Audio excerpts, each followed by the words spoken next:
back to my channel. If you're new to my channel, my name is Tran. I am the content creator behind all of this chaos. So on today's quick episode tutorial, we have a commissioned family heirloom buffet. As you can tell, it's a very dark piece that has a very dark stain on it. So the first thing we're going to do is use a gentle furniture stripper. I love using the Citristrip for this. It's a low odor and it's just as powerful. Again, check out my last video to see how to properly use the Citristrip.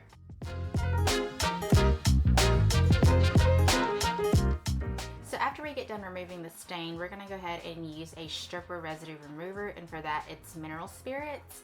Ideally, I like to use a steel wool to get this off. However, this is all I had on hand.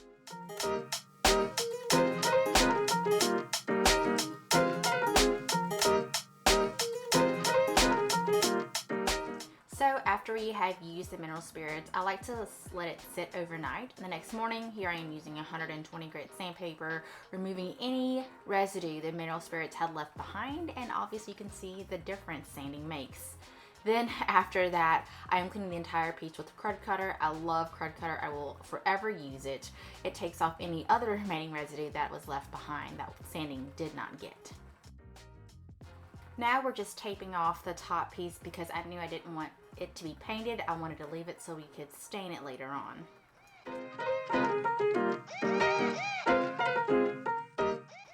So now we are finally getting onto the fun part. This is Chateau Interior's Deep Sea Blue. It's a very pretty navy, and as you can tell, the color is going on beautifully. I mixed it according to the package instructions. I did not add any extra bond to this.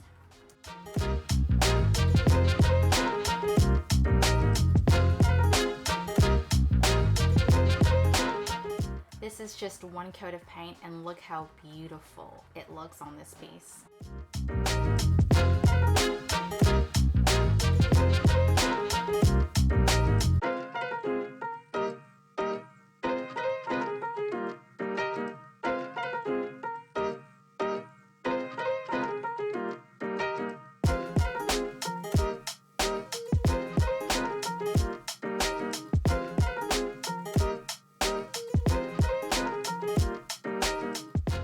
So off camera, I added the second coat of milk paint on. While that was drying, I went ahead and sanded down these legs by hand.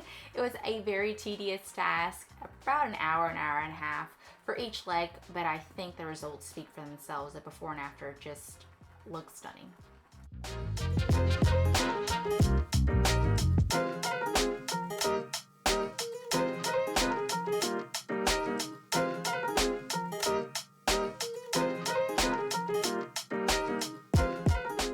So after that second coat has dried, I went ahead and peeled off the tape. It's the most satisfying part. I ended up not staining the top piece. Instead, I ended up using Miss Mustard Seeds hemp oil to seal it and also act as a stainer. So you guys, this is the final reveal. If you guys like what you see, go ahead and hit that like button. If you love what you see, go ahead and hit that subscribe button. Don't forget to follow me on all my other social media accounts. Thanks so much.